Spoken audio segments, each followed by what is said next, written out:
Hi, I'm Kyle with Icon Calling, and today we're going to do a shop tour. You've entered our entry area, and we have a few things hung up. For those of you that don't know who we are a custom 3D fabrication company in central Nebraska. Now, on our last video, we said we're going to do a relaunch of our channel, and that's part of what we're going to do. We're going to do a shop tour of our facilities to give you guys some context on stuff as we film it. So just follow along with me. So you came into the front area, and now we're going to go down the hall, and we're going to go to our working part of the facility, our shop area. This is the office area here. Not a lot of interesting stuff to see. Right here is our lunchroom, and then along the hallway we have these framed pictures, and these are projects that we've done across the United States, and then we also have movie posters from movies and stuff that we did stuff for. So follow on with me. You can look at some of these movies or these posters with projects that we've done across the United States. We have a lot more movies, but we kind of run out of room, so we kind of quit collecting the posters that we have done movies in, because we do a couple of them a year, TV shows and movies. But here's our shop facility where most of the stuff happens. So as you come in here, we bought this original building. It was already here. We did not build this, so we took a facility that was no longer in use, and believe it or not, it was a veterinarian clinic. And so it's not set up ideal, but it works for us. This right here is pretty much our mold making area. This is where we make most of our negative impression molds, at least that are small enough to fit in here. This is about a 30 by 30 area. It was existing on the building that we purchased as an overhead door. That was the back of the building. And then we added on this other facility back here to make it bigger, because this just obviously is not enough room. So in here right now we're doing a few things. There's a few sculptures here that we're making molds of. They're small sculptures, so nothing real impressive, but we're going to go over here. This is kind of a dual purpose area right now. We have a small sculpture here that we're making a mold of, and it actually will end up being blurred out because it's something that you can't see. If you watched our previous video about our relaunch, we told you that some things are going to have to be blurred out. So, but over here in this area, this is all what also the area we do our pressure casting. Now, we do everything from little bitty stuff, little bitty stuff. We'll do sculptures that big, an inch tall or something like that, all the way up to huge things. Right now we have quotes out on sculptures that are as tall as 56 feet. So we cover the gamut when it comes to sculpture manufacturing, custom 3D fabrication. So over the last 20 years, we've been able to figure out a lot of stuff, and we've had our hands on a lot of stuff. So we thought it would be pretty cool for how-tos. Another thing that we would like to make sure that you understand is when we're doing this as a business. So we are cutting down or eliminating on things that don't matter. And you'll see us do shortcuts that we've figured out to make it as profitable as possible, so we can feed our families and make a living doing it. So that might be interesting to some artists that are trying to start producing their own sculptures. But anyway, this area right here is where we do our pressure casting. We run 3 different pressure pots, and sometimes 4, but these are, I believe they're 15-gallon pressure pots. We have an air filtration system, and pretty much we pour silicone molds, and then we pressure cast right here. We alternate back and forth so we can be efficient with our production. Now, we could probably make on the small scale stuff, we can probably make up to about 200 sculptures a day with this process. It depends on what it is. We run multiple molds and all that stuff. So each project we deal with, we just kind of figure out how many molds we need, how long it's going to take us to do it, and all that stuff, and what can fit in the pods. So that's how we go about doing that. But this is our pressure casting area. It's a fairly small area. We try to keep things fairly compact because if we didn't, we wouldn't have enough facilities to house everything that we do. So if you want to go ahead and move on out here, we'll move to the next section. This is actually just a mold of a mantelpiece. And like I said, we do a lot of different stuff. This is a mantelpiece. This is a little animated figure. We have over here something that most people will.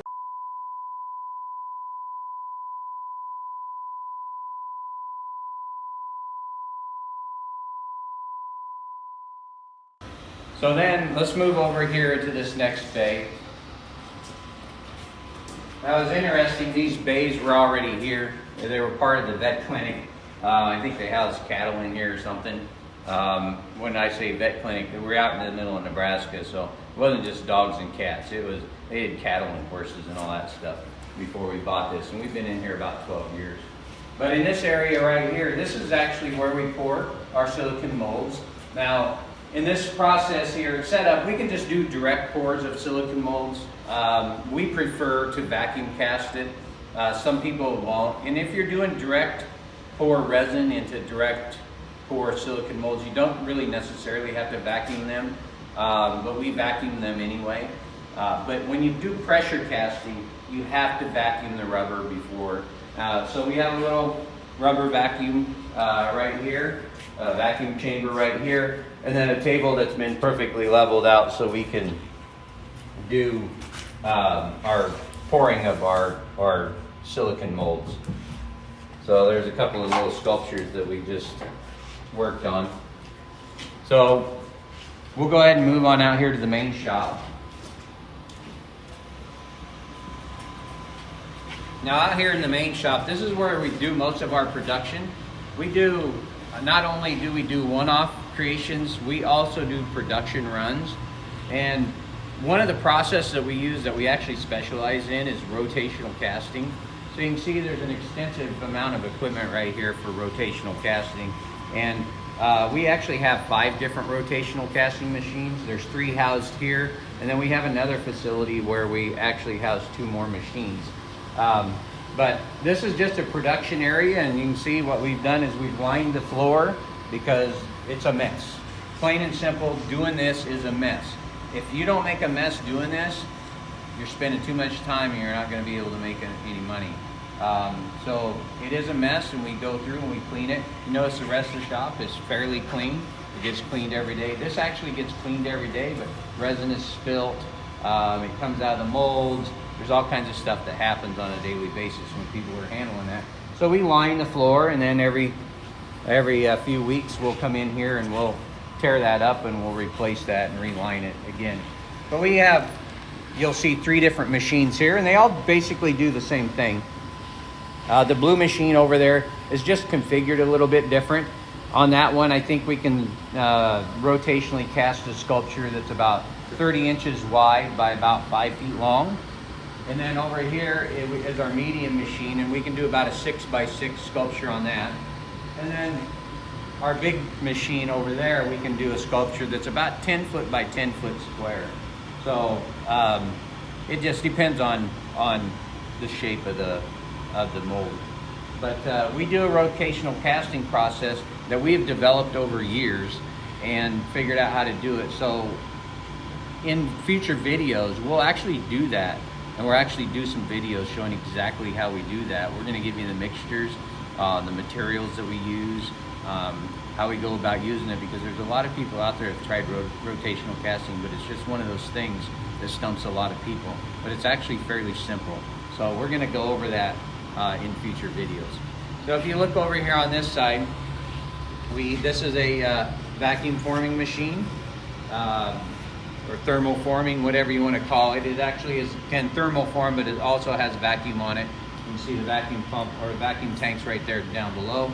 That machine will take a 48 by 96 inch sheet and we can vacuum stuff, I believe up to about an inch, although we've never vacuumed formed anything that thick. Normally it's somewhere around 1/16 to 1/4 of an inch thick when we have to vacuum it. That machine, we don't use it a lot. It's in our process for our customers, it's kind of an inefficient process, but when we actually do need it, it's extremely handy to have.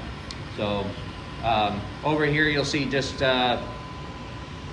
bins with the basic tools that are needed. Over here there's nuts and bolts and sockets and drill bits and all that stuff. We try to do the best we can to keep it organized, but when you have people running around here every day grabbing stuff, it's a little bit difficult.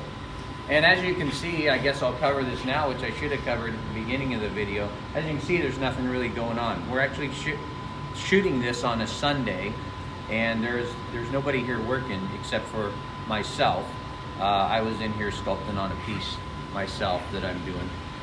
So we decided to shoot it because there's no machines running, so you can hear stuff. So let's go ahead and move on over. We ship a lot of stuff out by FedEx ground. So this is our FedEx ground shipping area. We kind of ship more stuff than what this was set up to be, but it works for us. Again, it's a compact area, but the shipping people will pack stuff and get it ready to go out the door, and the FedEx guy comes right in there and picks it up. So that's where our shipping area is. As you move down here, now we're in a system that kind of follows our process. So once we have the negative impression mold done, that's done over there, it's prepped and ready. And if it's following the rotational casting manufacturing process, what we do is then we put it on one of these machines, we cast the piece comes out of there, and then it moves on down the room here for its processing.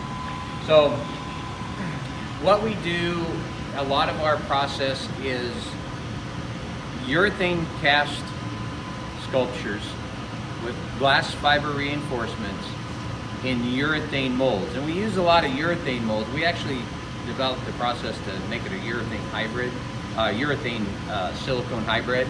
So, and once again, in a future video, we're gonna show you how we do that.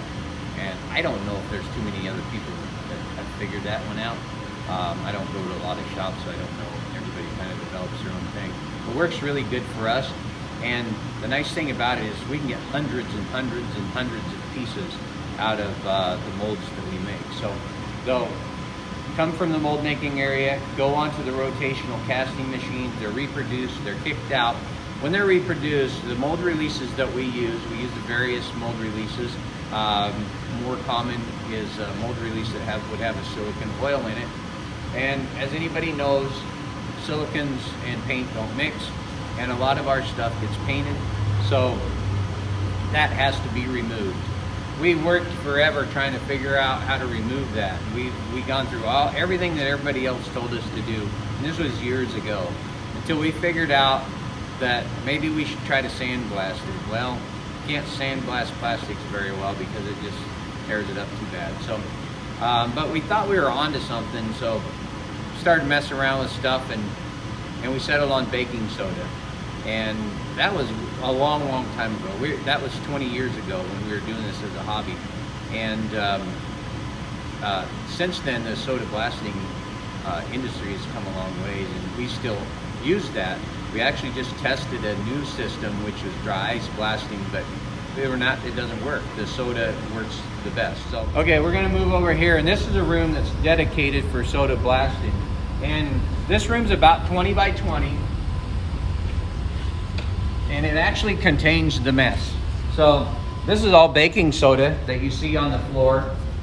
And we bring the sculptures in here, and we have a soda blasting machine, and then somebody dresses up in a suit and the air masks and all that stuff, and then they blast this sculpture with soda. And what that does is it abrades the surface slightly, but it knocks off and pulls off all the silicone oils. So then after that, when that silicone is gone, now the product is paintable.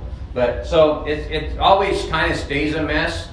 It gets cleaned once every couple of days when we recycle the soda and get it out of here. But pretty much that's all that you can do in here because it's just kind of a messy process. So we'll move on to the next room. Now keep in mind, this facility was built 12 years ago. 12 years ago when we built this facility, we come in here and we thought, oh, we'll never fill that facility up. It's going to be big enough for us to work out of for about ever. But what happened was things just started growing on us, and this facility has pretty much stayed the same. It keeps everything compact for us, and it's kind of for our production purposes. So what we've done is we've built other buildings and kept this facility the same. So we go over here, and this is what we call our sanding room. So after the pieces are soda blast, we bring them into here and we do any minor touch-ups on them. So for any of you that are casting stuff and you're trying to get that perfect casting, we wasted hours and hours and hours and days and months and months and months trying to figure out how to get that perfect casting. Well, I can tell you right now, it's rare that you can get that, and if you just concentrate on that, you'll actually not make any money. You might as well take that casting that's not exactly perfect and fix it and get it out the door. So you can fix a lot of those, and then when you put the finish on, obviously nobody knows. But I'm not talking about major fixes. I mean, there are still some things that happen that can't be fixed. In most cases, we don't have too many rejects that come out because everything, our philosophy, can be fixed as long as it's quick. So we analyze each piece and say, okay, is it going to be quicker to fix it or trash it and make a new one? Because we are concentrating on time. So when you're in here, this room here is actually our sanding room. So, and our fixing room. So they come out of the soda blasting room, and then they come over here, and then we do some final touch-ups, final sanding. Sometimes there's got to be a little resculpting done here or there in the actual sculpture. In the bronze industry, they call it chasing. We get rid of seam lines and all that stuff. And that's done in this room. Now, once in a while, I'll also use the room for doing original pieces, and you can see this is what I'm working on today when we decided to do the tour. It's a display for a huge white-tailed deer for a outdoor themed restaurant, and so they brought the deer in and they wanted a really cool display in the corner so the deer looks like it's jumping out of grass and stuff. So this isn't what we do pretty much on a daily basis, but we do a lot of different things. So that's why I'm in here working on Sunday on that, because it's something that I like take on and do myself rather than have the employees do it. Okay, so this was our sanding room. If you want to ask a question about how big that deer is, if any of you are deer hunters, I don't know, I think it scored something like a 260 or something. It has 30 some points on it, but I'm not much of a deer hunter or anything, so I don't know a whole lot about it.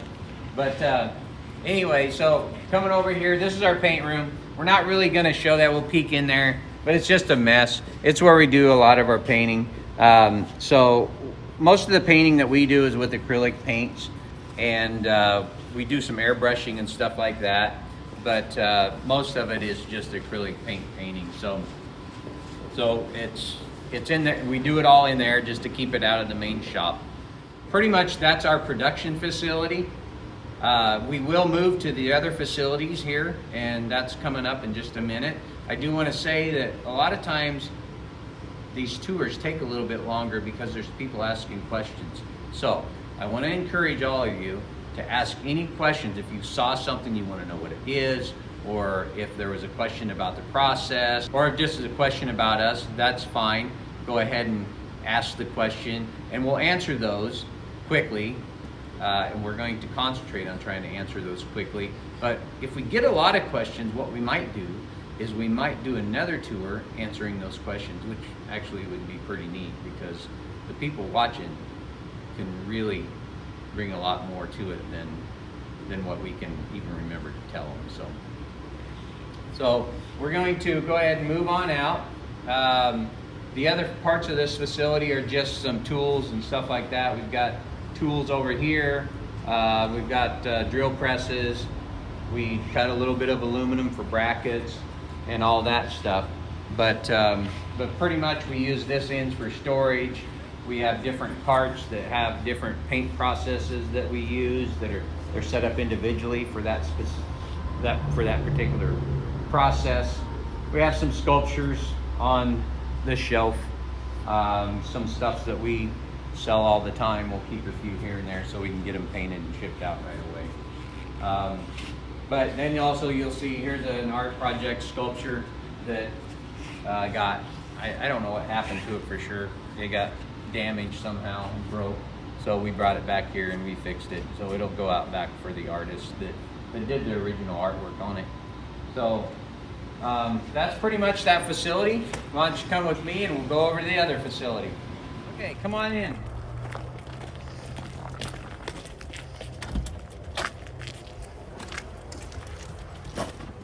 All right, this is one of our other facilities. It sits right beside the one that we were just in. And what we learned over the years, you'll notice this is a great big open building. And the reason that is because what we've learned over the years is that if we build walls, the walls then need to be torn down because we grow or things change. We have to constantly be able to evolve. So we started getting smart and we just build great big open buildings and we put the plumbing in them and we do all that. And then we just kind of start sectioning out in areas to do different things. And it works well for us because it allows us to change on the fly. This building here has a 20-foot ceiling or 20-foot sidewalls, which gives us about 25 foot in the center. And that's because sometimes we have to do great big tall sculptures. And the other building only had about 18 foot in the center. So when we built this one, we made sure it went higher. And so we could do those taller sculptures. But we'll go ahead and walk over here. I think we'll go this way and look at stuff this way. But this here is, we do a lot of different things. So sometimes we have the need to do screen printing and print graphics and stuff like this. So we have a couple of different printing options here. So there's a couple of heat press machines. We have a machine that's actually out right now getting repairs done on it. It's a direct to a substrate machine. So it's not even here right now. Once again, we had these production run of sculptures that were over there and they were kind of in the way, so we had more room here, so we moved them over here and they're sitting here waiting for their owners to pick them up. So let's keep going on over here. So in this area, what we have is a mess in the corner, which is just tables that are on wheels. Because, like I said, we do a lot of different things. Certain parts of the year, we do electronics, animatronics, programming of animatronics, and all that. But we don't do that all the time. It's just certain times of the year. So we set up tables that kind of house that stuff. And then when we need them, we just grab them and we pull them out for a specific project or whatever we're working on. There's a table, has all the stuff on it we need, pull the table out, we do the work, we sometimes clean the table off, sometimes not, and then we just put the table back and then we'll pull it out again later. So this building actually is, we thought it was going to be large enough, but it's actually starting to close in on us and getting smaller by the day. But anyway, here's a thermal printer. This printer, I believe, will do like 48 inches by as long as you want to run the thing out. It's to print graphics and stuff like that. Sometimes we'll have a sculpture that we're doing for somebody that has to have a big logo on the side or something like that. So we like the thermal printer as far as the ease of use and the product it puts out rather than like a big inkjet that they use. but it works pretty good for what it needs to do. Okay, over here we have our 3D printer. We actually have a large format 3D printer. It's by the company called 3DP. It's a 3DP platform. It's really a good printer. We've had really good luck with it. We actually are thinking about buying a couple more because it does things efficiently. The nice thing about the machines that we're showing you, this is one of them, is that they'll work 24 hours a day, barring any, foul ups or anything like that. Once in a while they'll have a glitch or something, but for the most part, if you get things right, they'll work 24 hours a day. So it actually becomes more efficient to run those machines. I'm going to show you a trick that we've done that allows us to kind of keep track of that here in a minute. We walked past it on the way in. But to this machine here, it's really where our main 3D computer is set up. I do a lot of that myself yet. So this is where we process the 3D files. This is where the decision is made to either do 3D printing or 3D milling or 3D hot wire foam cutting to make a sculpture. And some of the digital sculpting is done in here, but it allows me to come out here and get away from everything and kind of sit back here in the corner and do my thing, and nobody seems to bother me. Plus the door's over there and I can always hear them coming over there, so if I don't want to talk to anybody, I can hide behind the table. But anyway, so that's what that is, the 3D computer, and that's where most of the 3D digital stuff is done. And then our large format 3D printer. On that printer, we can do stuff that's 40 inches by 40 inches by 20 inches. That's in centimeters, but that's pretty much the approximate. Most of the time, we don't use it to do anything that big. Most of the time, we'll do small stuff or parts of sculptures. But it's great because once we do the sculpture in as a digital file, this thing will reproduce it exactly. Where if we do a milling of something, then a lot of times the foam just doesn't hold the detail like you want it. So you'd have to go to a high density foam or something like that and changes the bits. But also it's one machine. So if we can take like the facial features and put it on here and do the 3D print while we're printing the body over there of a sculpture or something, it just makes our process a lot more efficient. So we're going to go over here. I'm going to show you a little trick that we use when we're to be able to keep track of these machines. So what we've done in all our facilities, if you come into our facility and you see our property, or if you come onto our property, the minute you step onto our property, you're on video. And it's not necessarily all for security. It's just that we found that it's more efficient for us to let machines run 24 hours a day or over the weekend, and we can go do what we need to do. But we need to be able to keep track of them. So what we've done is we put in security cameras and a security system that we can log into, and we can watch these machines. So if we're out on an install or something like that, then we can bring up on our devices, and we can see how these machines are running. So not only do we have security cameras, but each machine has its own camera on it at a specific angle, so we can see exactly how it's operating. If something doesn't look right and we're out, we can always call back to the facility and have somebody go shut it off or reset it or something like that. But that's a little trick that we use.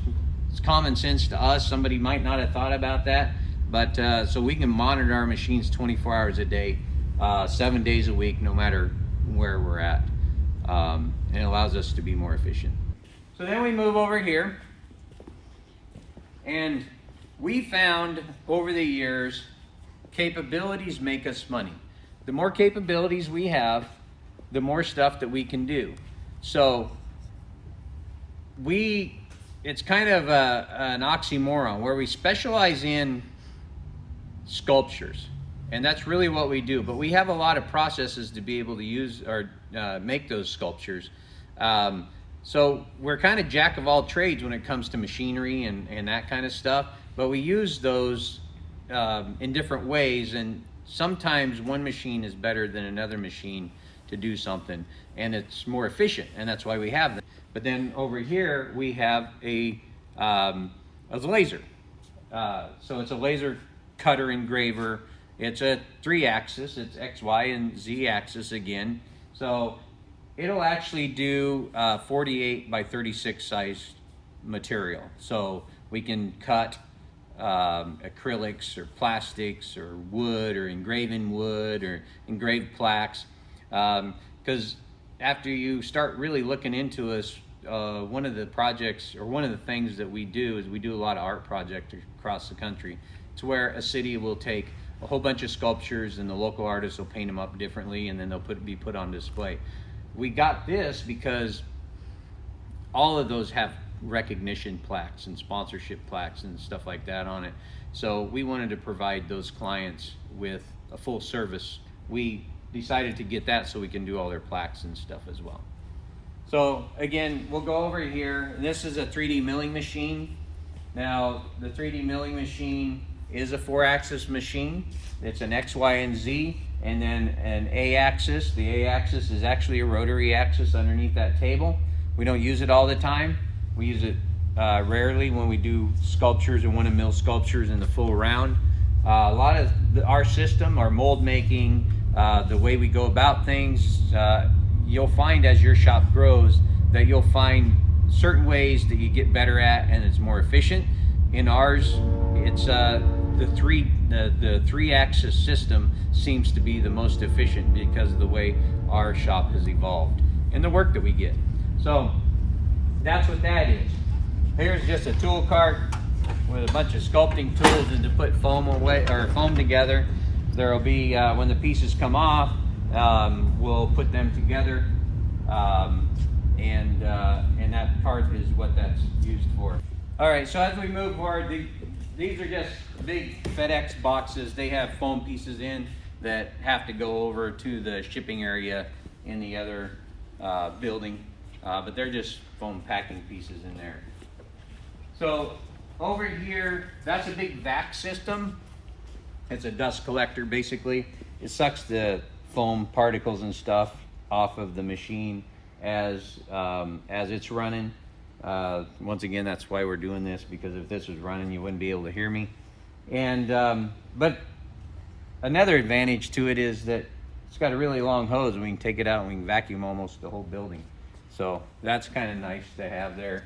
And then we have a multi-axis hot wire machine. Now this thing has more axes than we even know how to use. It can do all kinds of stuff. I believe it'll have, and you can actually independently activate like 6 different axes on it. But for the most part, we use it to cut cylinders and foam blocks and all that stuff. We get all our foam in blocks that are 48 by 96 by 40, and then we can just process them how we need to be able to put them on the milling machine or do hand sculpting or whatever we need to do there. So if you have any questions about this, once again, this is by Streamline Automation out of Canada. It's the frog wire multi-axis hot wire machine. We love it. It's always done a good job for us, and these 2 machines here, they have actually been very bulletproof for us. They work great. So let's go ahead and move on here. Our facility is located on 20 acres of property, and there's the farm ground and stuff. And we also have another building that we aren't going to show you because there's just nothing to show. All it is a big steel building that houses molds. We store molds in. You walk in there, it just looks like a huge mess of molds sticking around. But it's about a quarter mile down the road. So we have equipment that we can move stuff back and forth to that. And really this facility here, it's heated. So the skid loader and little Bobcat, they run on diesel, so we like to keep them in a heated shop. So we kind of left this spot just so you can pull in the door and those can be in here. So that's pretty much it for this facility. So we have 2 other buildings. Like I said, the one does the storage building that stores molds. Then we have another building that we only let sit dormant. We rent it out month to month, but then we use it if we need to make a big project. It also has 2 rotational casting machines in it. But we're not even gonna drive over there. It's actually on another whole different piece of property, so we're not gonna really drive over there. Sometime when we're doing a big project and we do a video, we'll maybe give you a tour of it then. It's kind of a waste of time because there's really just nothing to see there.